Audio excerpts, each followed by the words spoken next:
order to have a system, that system must have an input, a throughput, and an output. And in order for that system to be effective, it's got to be an aligned system. Alignment is becoming one of the most commonly used words in all our lexicon. So at the individual level then, we look at what are the assessed needs. Not what the diagnosis of the person is, but what are the assessed needs of the individual, and then what are the individual's goals and desires. Based on that input, then we build a system of supports for the individual.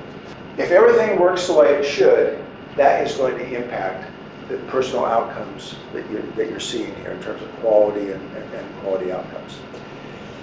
But you can't separate this level of the system from this level of the system.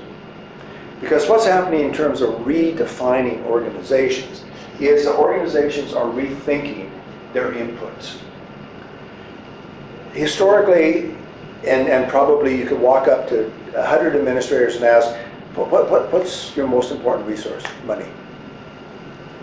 And yet we know that that's not the only resource, and we know that that is a finite resource and it's limited. So we have to get people thinking beyond money. One of the most important resources that we have, which we've overlooked for years and years and years and years, is what I call tacit knowledge. Tacit knowledge is wisdom that comes from experience. Now, who's more knowledgeable about disabilities than a person with disability? And the question is, are we really maximizing that resource? Secondly, the support staff are phenomenally wise people. I don't read a book to find out how a task analysis should be done. I watch a volunteer grandmother feed an individual, and she'll tell me what the task analysis is. So consequently, in that redefinitional process, what organizations are doing is they're looking into their support staff resource and involving them more in the process. Because the wisdom, the experience, the insight that group of people has is unbelievable if we unlock that door. But there's another resource, time. I don't know if you've ever done any time studies in your organization. If you haven't, you should.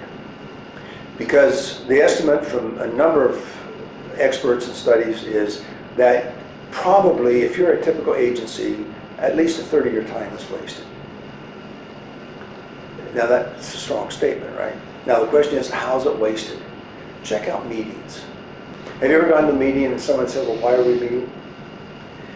Have you ever been to a meeting that lasts 3 or 4 hours and you say, we haven't accomplished a damn thing? That's a waste of precious resource.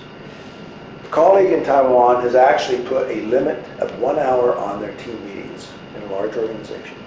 And he's also done some additional proscriptions. Number 1, no cell phones. Cell phones are the biggest disruptor of meetings in the world. Number 2, no computers, unless that computer is integral to solving whatever the agenda item is. Number 3, there is a set agenda prior to the meeting, and number 4, there's a resolution of the issue, and it's done within an hour and 20 seconds. He has doubled, get this, he has doubled the amount of available time that his staff can put into support provision by doing that very simple limitation. So financial capital is pretty well tapped out.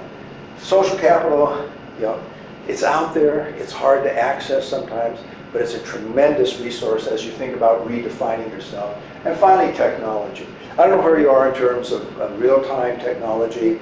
How do you do your program plans? How do you do your staff reports? How do you do all the things you do on paper? Have you moved to the 21st century and really put that into a real-time system? It's available. It's very inexpensive. And ultimately, you'll save time and effort and increase your resources in the process. Most agencies that I'm familiar with are data rich and information poor. You have more data out there than you know what to do with. But the question is, do you have the information? Can a parent or can an advocate walk in and say, I would like to see what happened to my son or daughter yesterday? You then look at, are the services that you support really conducive to a system of support? are the managerial strategies supporting that system support, and then organizational outputs, and there are a bunch of these, but the easiest way I think at this point is just when you aggregate these personal outcomes as we did in your report, then that becomes an organization output. If you look at it at the individual level profile, then you've got a personal outcome. Okay?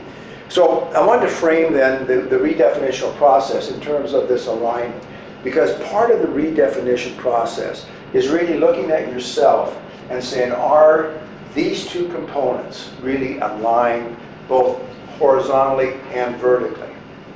As BC moves into this redefined process, are the input, throughput, and output policies consistent with, aligned with what we are asking, what you are asking and expecting agencies to do?